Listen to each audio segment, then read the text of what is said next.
Development Center, and I'm going to see who all is here. Okay, so we've got a couple of you. We're going to go ahead and get started, and hopefully the others will be joining us very soon.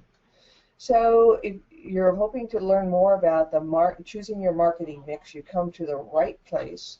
And understand that I will keep a question box open, so if you ask questions where you can type them in, I will be glancing at that periodically and hopefully answering your questions. So let's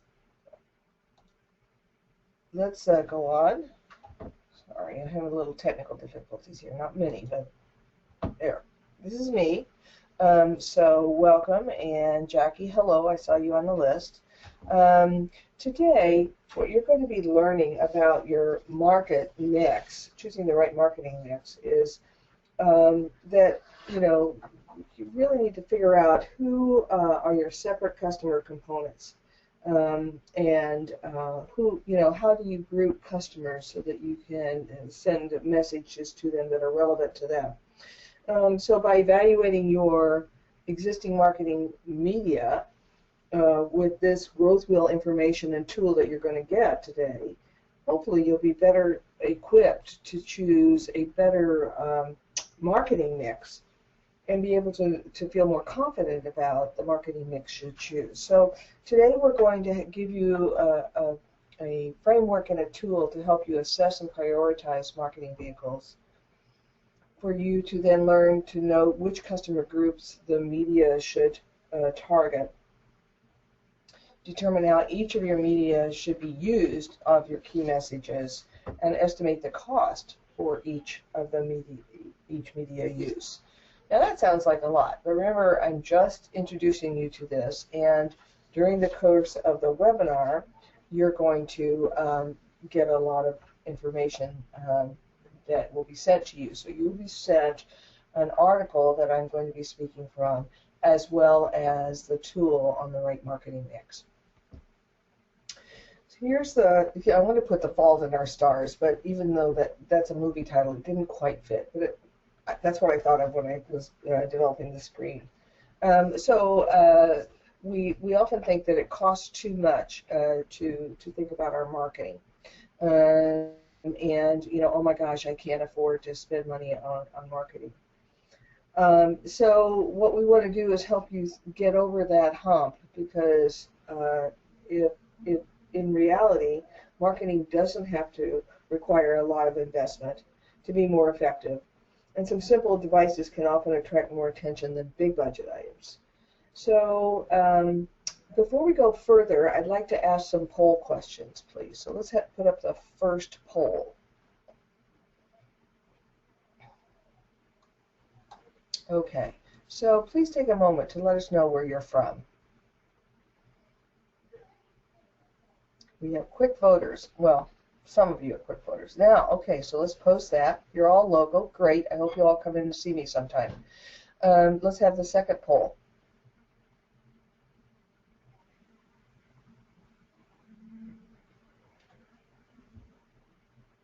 So in our second poll, which should be coming up very shortly, now we want to find out how you heard about us. So if you could quickly tell us that. So some of you are looking at our website. Some of you heard about us through an information night. Good. We're glad to hear that. And let's close the poll. And you'll see that I'm glad that we're doing the right things and you're get the information. Please feel free to get this information out to others you know if you find it valuable. Okay, so let's go on to the third poll. Because we know that you're from Chicago, and we know you've touched base with the WBDC event. And so now we're looking at what level are you at what level are you in terms of your business. So, okay, so great. 3 of you are more established, and we've got some people who are at the concept stage. So that's terrific. So I think that while these tools are very useful for concept stage, they're extremely useful the more established you are. So yay. So let's go back to this slide on the screen. We can make simple calculations for our marketing costs and calculate how many new customers we must have or new orders to determine if the investment in our marketing is paid off. So when we first think, oh, it costs too much, and mind you, I am not advocating that you take expensive vehicles for marketing, but I do think that every business has to think about creating a marketing budget. So when we think about, we want to think about marketing as a way to create earnings, because when the marketing works, we do get those new customers and orders. So the right marketing mix is seldom a question of choosing one channel, but rather choosing several at the same time so that the number and variety match the types of interests or concerns that our clients or customers pay attention to. So what you'll be getting during this webinar is the growth wheel tool called the Marketing Mix, and you're also going to get the growth wheel article entitled 100 Ways to Market Your Company. And this is kind of more like 50 Ways to Leave Your Lover, that song from the great song from the 70s, because there's really not 100. In fact, I would say there's really not 50. But the way you would apply them may multiply it out to 100. So that's where that comes from. Still, you're going to get a robust set of information today.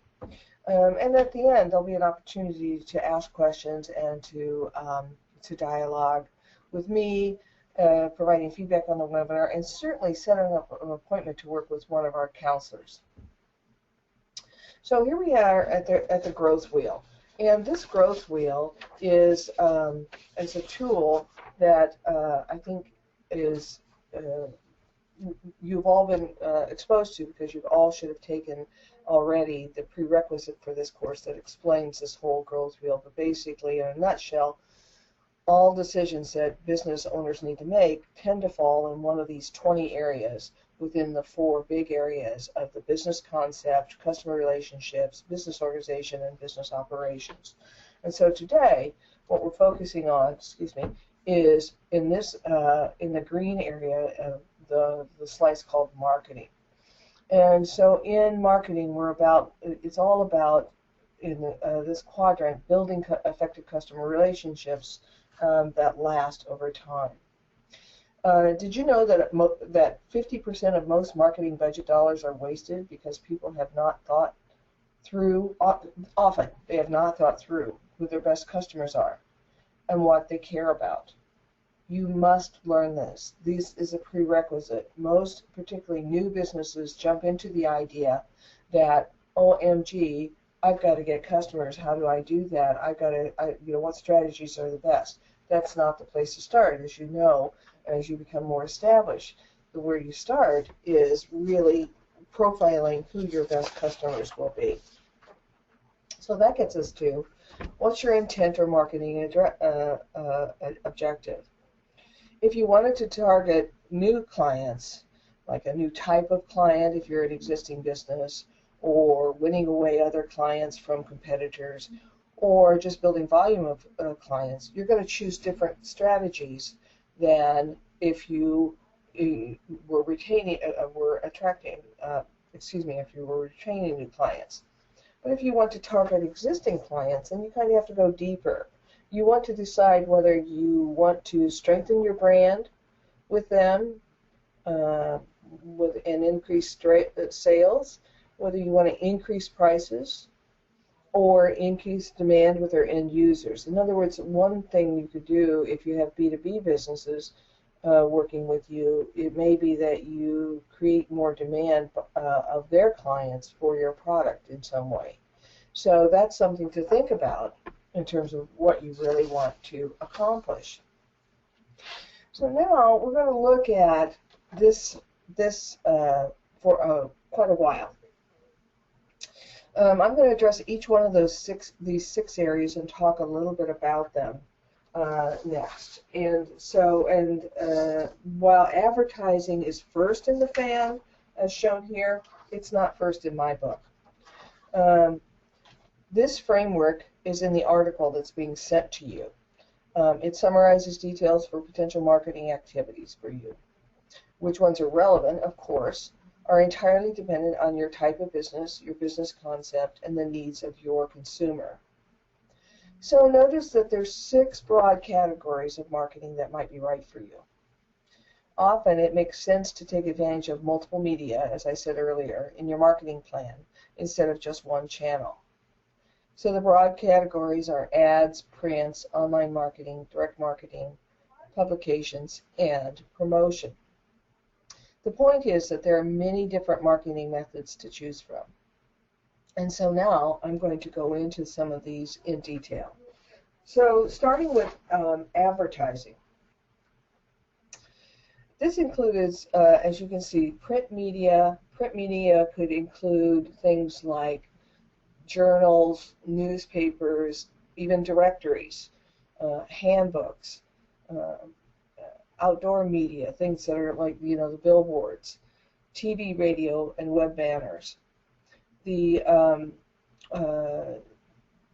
thing to keep in mind is that advertising is the most expensive, well, probably the most expensive vehicles that you could choose. And as you're starting out, or if you've only been in business a few years, it's not the best place to be. The challenge is that there is no guarantee that the advertisement will be seen or read, and most importantly, that the customer will choose to react to the advertisement and make a sale. So that's one of the things to consider with advertising. The second area on this marketing sector is about printed materials. This is everything from business cards to your stationery, folders, brochures, price lists, posters, anything else that can be produced by a print or a copy service. Again, this can become quite expensive, but beginning and emerging entrepreneurs can often choose a more excellent and expedient way and a cheaper solution to print materials by printing on their own color printers as needed. And much printed materials, of course, are sent as PDF files with emails, and they never see a printer. And with the emphasis on green, most people are cutting back a lot on these compared to 5, 10, 20 years ago. So yes, do you need business cards? Absolutely. Business cards can be obtained for free through Vistaprint and other online sources. Your brochures and product sheets and presentations, I would say strongly for all of these, you want to have consistent messaging and imaging. So everything should look the same. Same logos, same typeface, same color scheme, so that the consumer is not confused. So you really want to, when you consider your print or your PDF files, make sure that you think about hiring a graphic designer. We have a great one on the call today, Jackie Gake, which is Jack Designs, and she could do a great job for you. I only say that because she's a long-term client and I've seen her work. The third area that we might want to look at in terms of online marketing. Now here is where we invest some money in our website development and maintenance, and after that, things get cheap. And so this is the way that many people find their materials. So it's really an important thing to take a look at. When your business is very young, remember you have to drive people to your website. So your customers are not likely to stumble across it. So then you look at, well, where do their eyes go? And what social media are they looking at already? You may want to have a blog. I usually encourage people to blog first in other places where they know their clients are already looking, and drive people to your website in your own blog. And that means a very different approach than than what's on your own website. And you may also want to develop a web portal.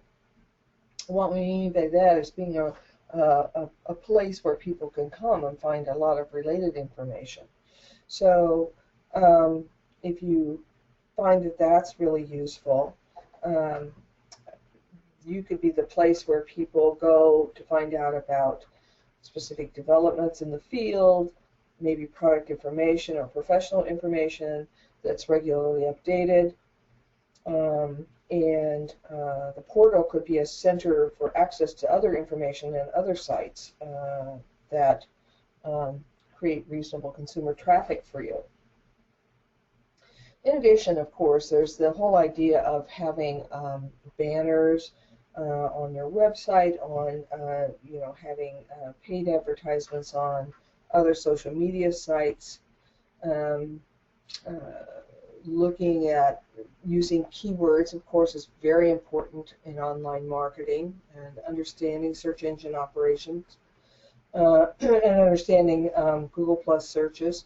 One of the things that happened, most of you may know this, this past about a month or two ago, is Google Plus basically put out a big announcement that said those platforms, excuse me, that are not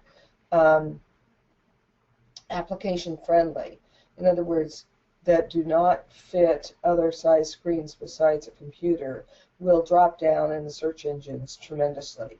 So make sure that as you develop your website and your other online vehicles, that you have them adaptable to the seven sizes of screens that exist out there, so that you do not get lost on page 22 of the search engine searches. Finally, it's important to think about what social forums and network services do you need to plug into, such as LinkedIn, Facebook, Twitter, Pinterest. Again, knowing your market is critical, because you don't need to spend any energy on a platform that your clients are not using. So you really want to think about that. Okay, so that leads us to direct marketing. And direct marketing is, when you're thinking about either you're going to be interacting specifically with a potential customer or client. So this may mean using specifically addressed letters. It could mean telemarketing, although we all hate telemarketing, and you have to really size up whether that's right for you. Your electronic newsletter is a form of direct mail marketing. A classic for everyone, of course, is to send a letter or an email with a telephone call, and hopefully that will result in a meeting, which personal sale can be made. So it's really vital, though, when you're thinking about direct marketing, to create the right kind of customer list. So what do I mean by that? Well, that means the right customers for you, not everybody in the world. And to create your database in such a way that can be searchable in many different ways. Like maybe you'll want to search by geography or industry or number of employees or revenues or something like that. So when you think about direct marketing, you need to think about all of those pieces. And then in terms of publications, this is a way to create visibility, not necessarily generate closed deals, but it's a wonderful way to create some media attention. You'll know that sometimes writing a book or articles for professional publications are a good way to also get speaking engagements. And you, again, publish your own newsletter. That's a possibility.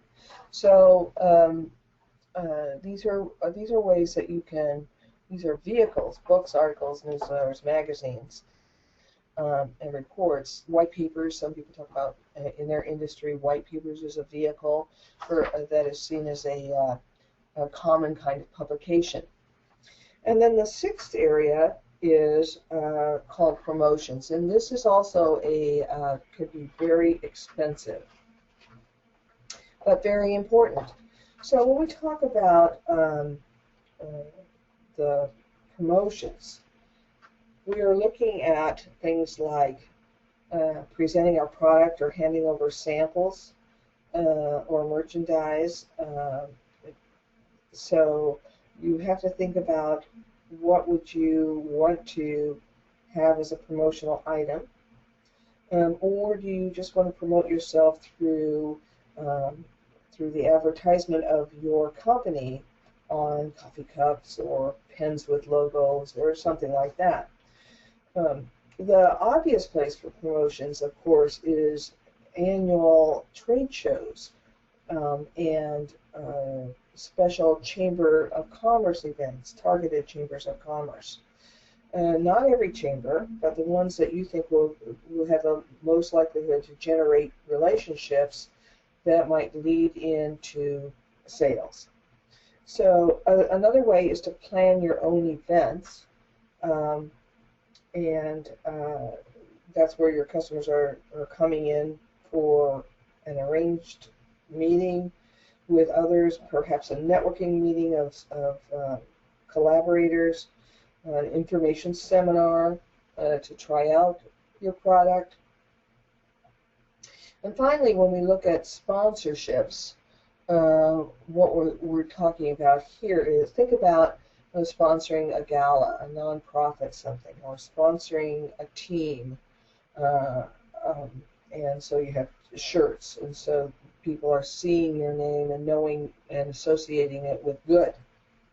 And finally, within this category, we have product placement, which is when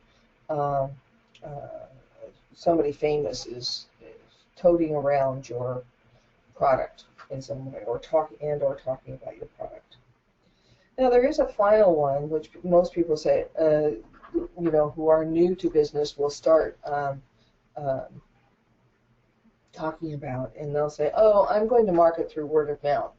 Well, I've often said that word of mouth is a gift. It's not a strategy. However, after you've done some of the things in these other 6 more traditional means of marketing activities, you will be generating, and you've done good work. There's nothing that will promote better than getting your product or service out there well, and people actually responding to it, and then inviting them to asking them directly for testimonials and pictures and referrals as relevant.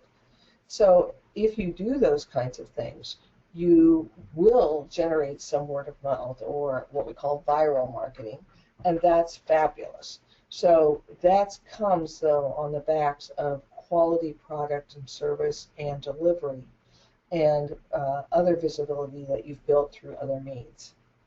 So I hope that it helps you see this before we move on to showing you the tool for this particular webinar. The point is that there are many different marketing methods for you to choose from, and the best approach is to decide on one or more methods that fit your marketing objectives. Remember, do you want to attract newcomers, retain existing ones, strengthen your brand? Those are the basic questions. Okay, so let's move on. So, what's the purpose of your marketing? Which media and methods are you using already? Can you, or should you, add other channels to the marketing mix? Or should you pitch some things So you may have been doing some things, but really they aren't yielding very much. You know, people are talking about it, they aren't coming in, they aren't buying because of a particular method. So maybe it's time to ditch those. So now we're going to analyze your marketing mix and help you sort of look at what you can do. And this tool has been sent to you as a during this webinar. Okay, so here's the tool, the marketing mix.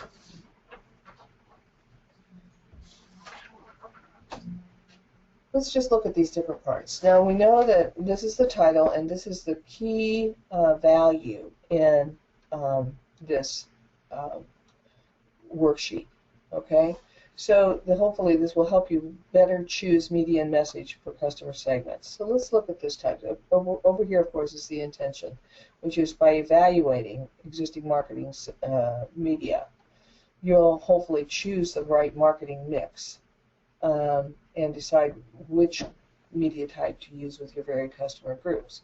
So again, let's look at this column right here. This is first and foremost. Who's your customer and what do they need? Why?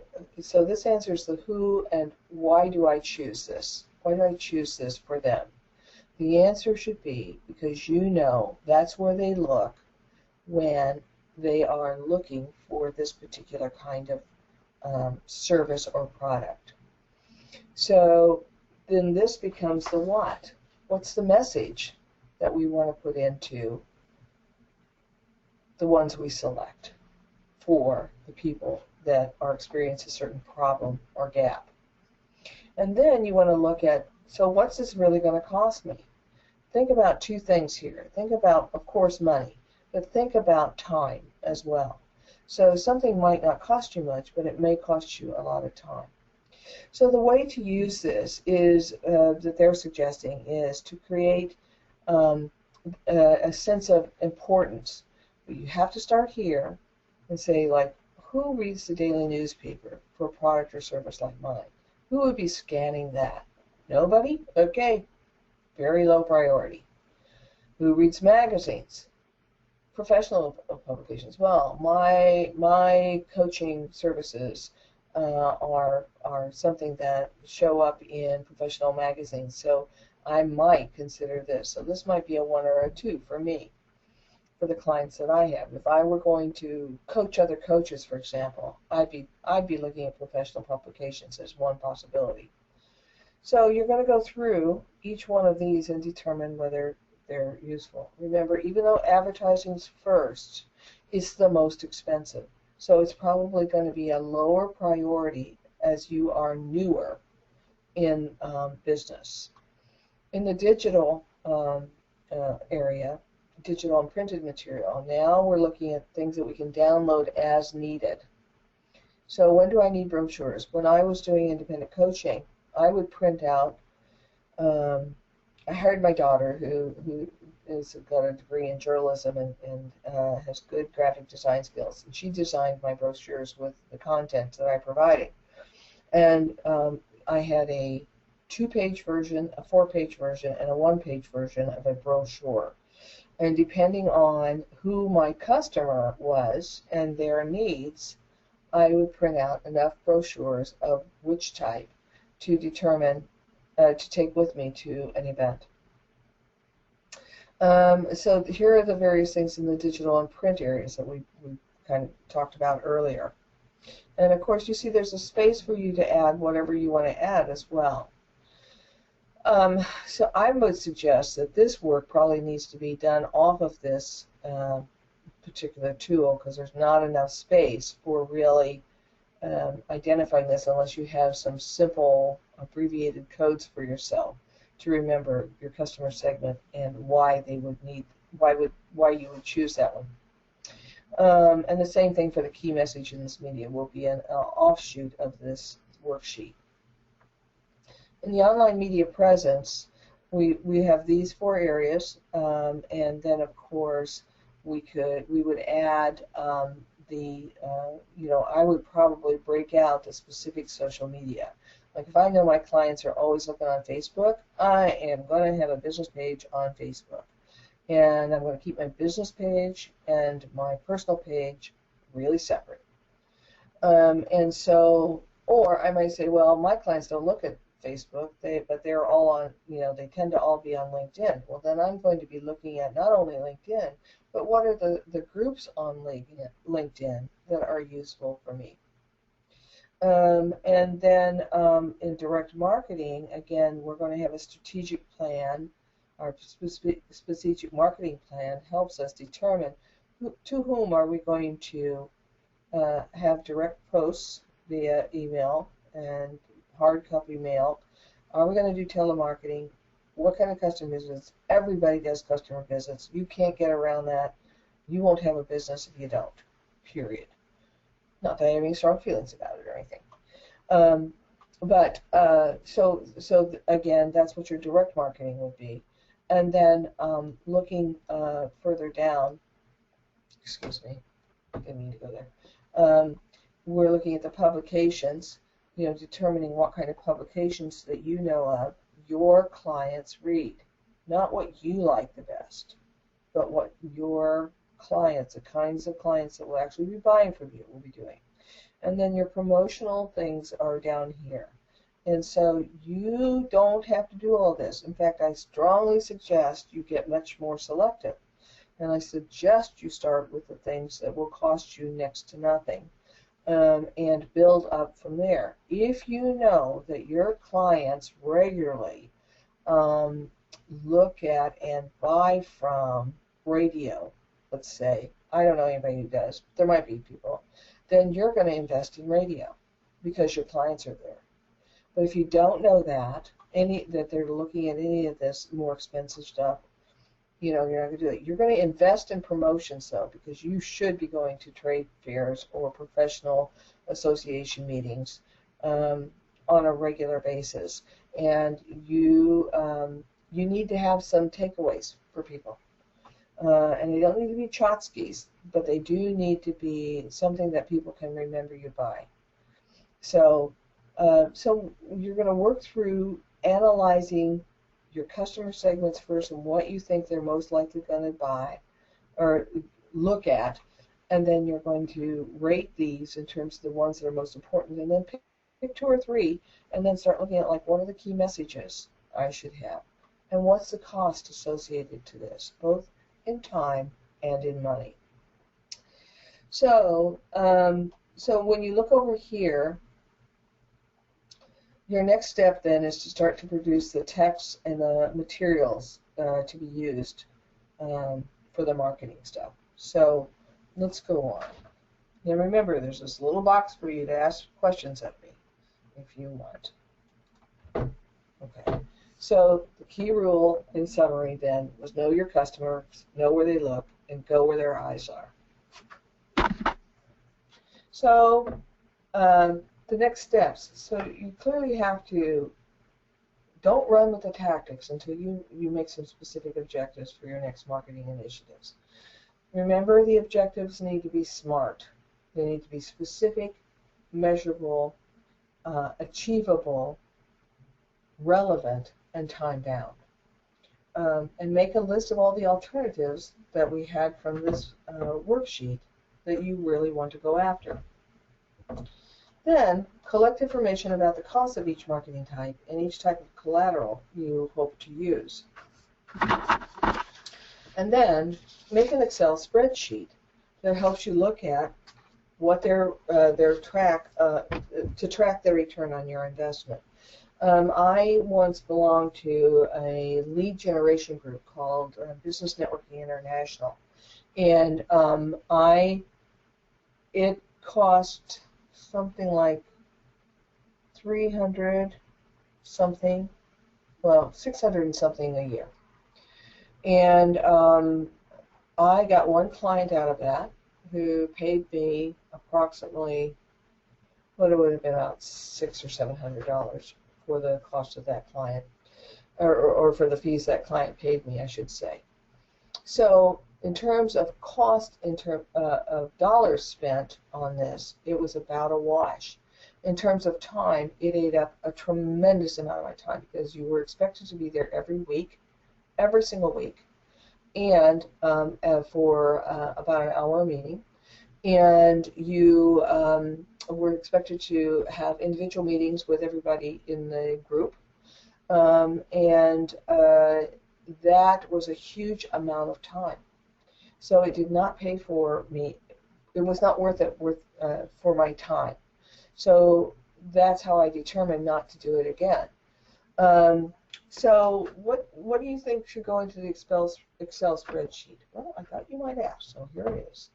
You want to list your marketing and media type, kind of like we had on the worksheet, used for which target group, and you want to put the cost of that. Like, so if there's a cost to joining the trade show, if there's a cost for the advertising box that you're putting in the chamber directory, if there's a cost for joining the chamber, which is a marketing expense for you. All of those things have a cost. If there's a cost for Facebook because you decide you're going to do Facebook ads, which a colleague has told me that Facebook has recently changed their whole algorithm for use of the ads, so you might look carefully as to whether that is going to be an effective cost benefit for you. Then you want to do the number of clients or orders that you need to get in order for it to be worth the investment. Think again about both time and money, given the example I gave. Do the date initiated, so you also show when you started using this, so that you can kind of have an annual look.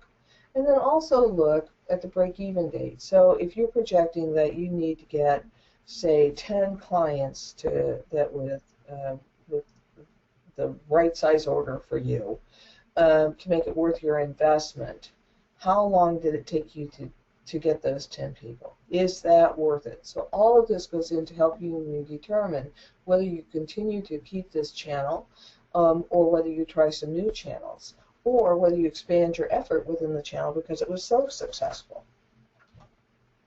All right, so rounding it out, your next step is to work through this marketing mix tool on your own and read the article. Make an appointment to see me or Cynthia Johnson or Joy Taylor, your certified growth wheel advisors if you're in the Chicago area, or even within the state of Illinois, because we serve people throughout the state of Illinois. If you're outside of Chicago, you might want to go to an SBDC that's closer to you, and you can go to sba.gov and type in your zip code, and you'll get a list of ones that are closer to you. So you want to schedule an appointment with an SBDC advisor, and then you want to determine maybe what additional tools you might want to work with to get to the next level of planning of issues in your marketing area. And you can go to growthwheel.com to see the variety of tools you might work with in the future. If you don't know how to set up an appointment, sessions are free at all SBDCs. You can meet in person or by phone. You'll be expected to complete an SBDC intake form, and you can you can budget for about 50 minutes to an hour for your counseling session. Now, if you do it by phone, which you can, it may not take as long. Sometimes those are shorter, but your counselor will have dedicated an hour for the session unless you heard otherwise. So if you're here at WBD, if you're in the state of Illinois, this is the WBDC number for setting up an appointment. Again, if you're more established, ask to meet with Cynthia or Joy Ortiz. If you're pre-startup to 3 years emerging, then you can let the scheduler know you attended this webinar, and she can schedule with me or Deborah Miner Harvey. So, are there any questions? You'll see a little box on your screen that you can ask any questions. And I will be here for a few minutes should you want to ask those questions. I hope this has been useful for you. Again, like I said, the article, it says it's 100 ways to market, but the 100 ways comes from the variety of ways that you implement the general tools and create the viral marketing for yourself. We didn't even talk about things like YouTube, but YouTube is another vehicle that you can use to mount. Again, you're going to use it's a method. It is not, and it's a media, but it is not an objective. So you have to think about what's your objective that you want to achieve if you're with whatever method you're choosing, whether it's YouTube or just your website or going to other people's websites. Okay, so I'm seeing the question. Maybe. Let's see. Okay, you're welcome, Jackie. Anybody else?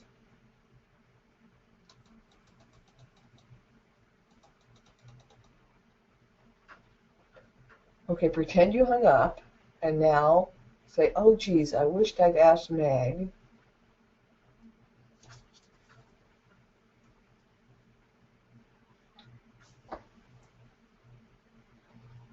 Any other questions? I'll look quickly before you leave to see who else is here. Some names I haven't seen before. Ah.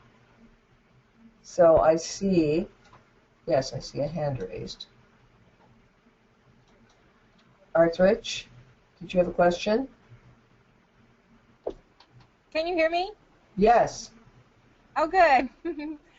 I just wanted to know, as far as with marketing, are there usually resources to help get funding for that?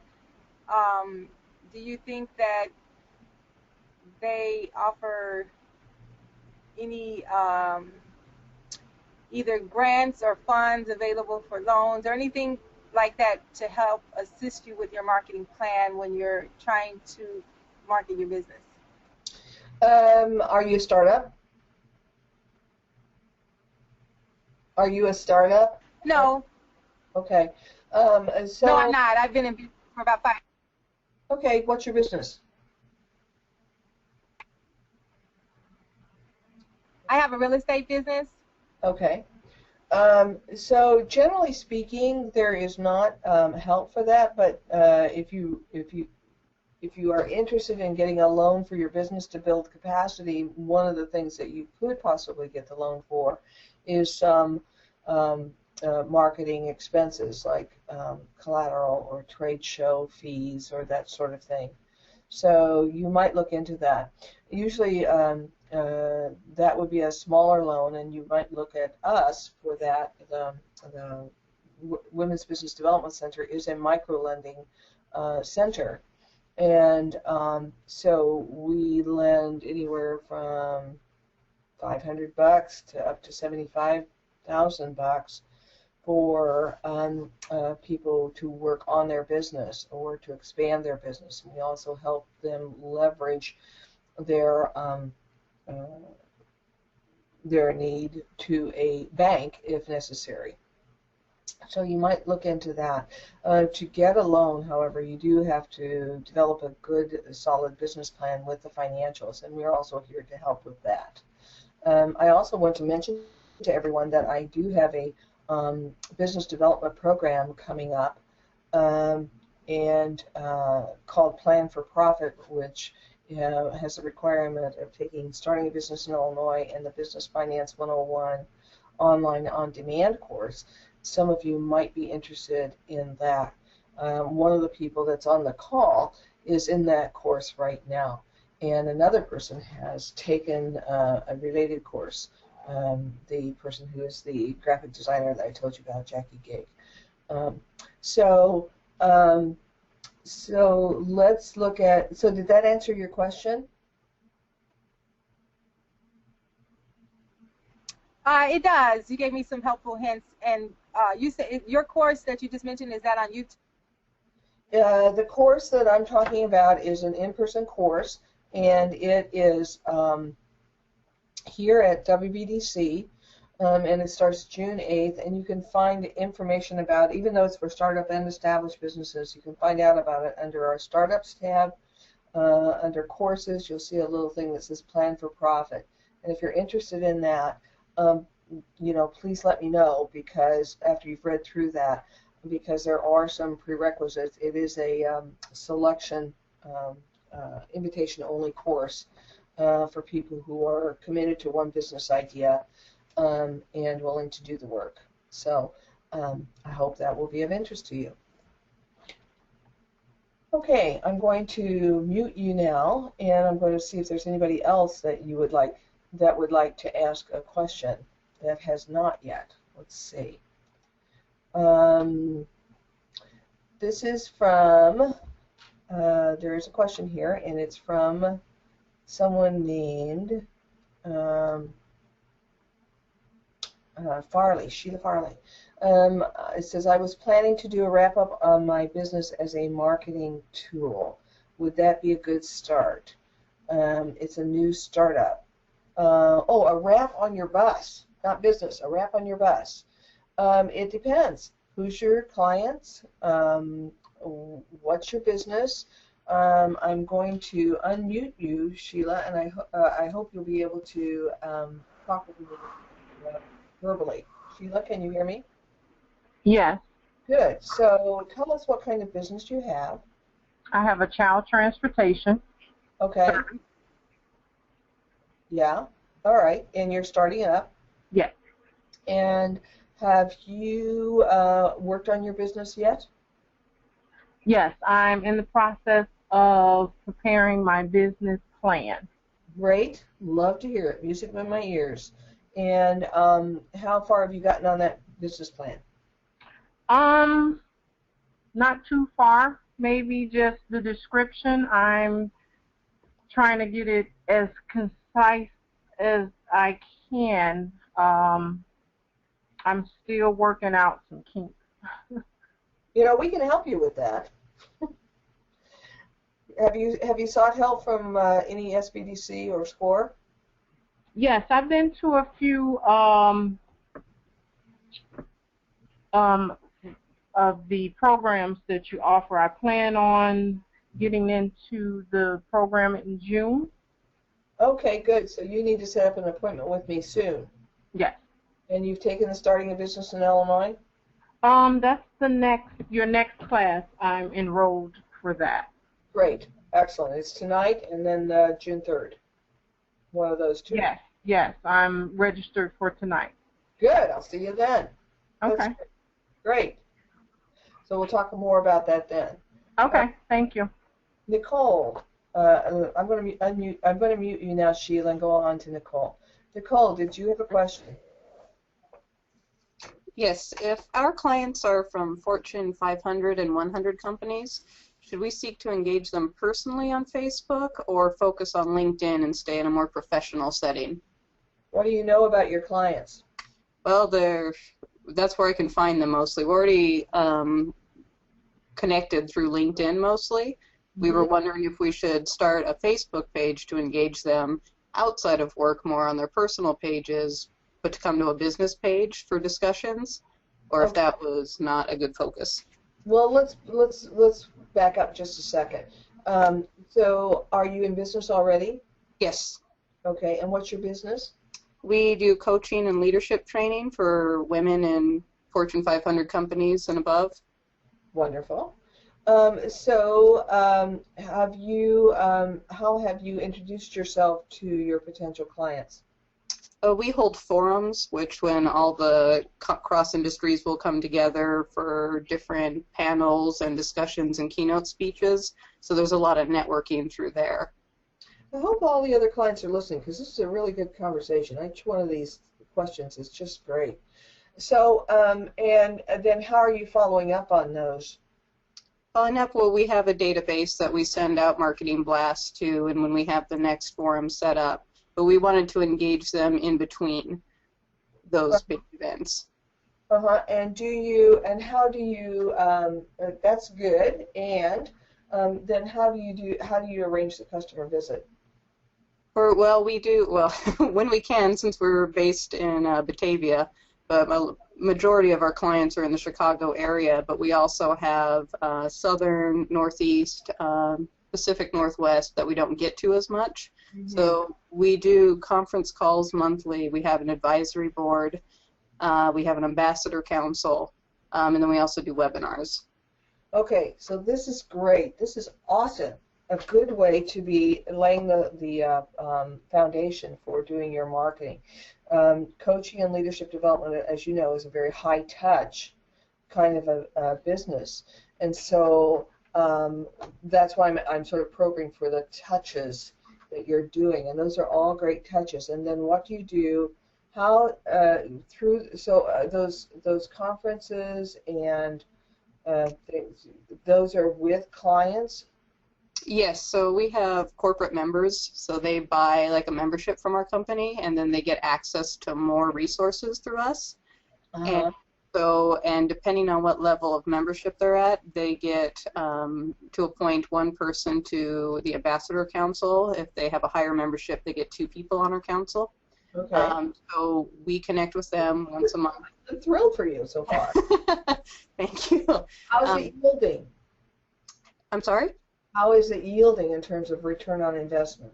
We have a lot of very engaged members. Sometimes they fall off after the initial excitement. So we're trying to figure out new ways to retain them and get them kind of ignited about us.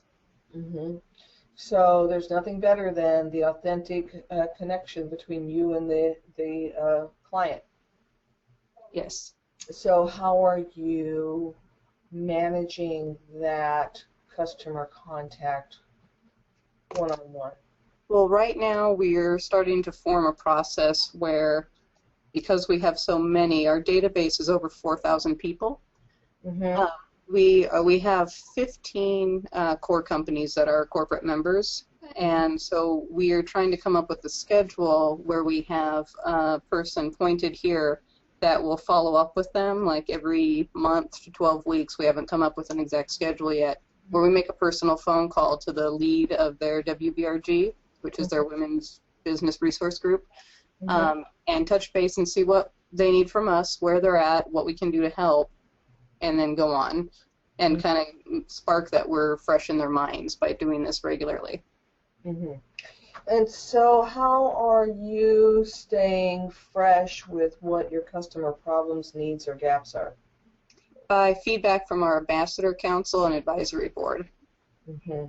And how are you morphing your messages based on what you're hearing? We take their feedback to heart and create a presentation or strategy from that. We're very fluid with whatever they need. We kind of think on our feet and figure out the solution and go for it. So we don't have a lot of processes in place because we can, if someone needs something and we know we have that in our toolbox, we're like, okay, let's do that, as opposed to what's our process that we can fix this with. So how's that working for you? Well, it's somewhat good, but we want to make it easier, so there is a process, so we don't focus so much on the owner and the senior vice president as they're the more people person, kind of the faces of our business. We want to be able to spread that, like, people will know me when I'm on the conference call and come to me with type of things, that it's not just Maureen that they can count on for a quick reply or strategy. So have you looked at, I don't know what your product strategy might be, but I'm thinking about, are your clients interested in any group coaching, safe group coaching? Yeah, we do consulting work and team stuff. Is there a way that you can leverage that as a marketing tool as well?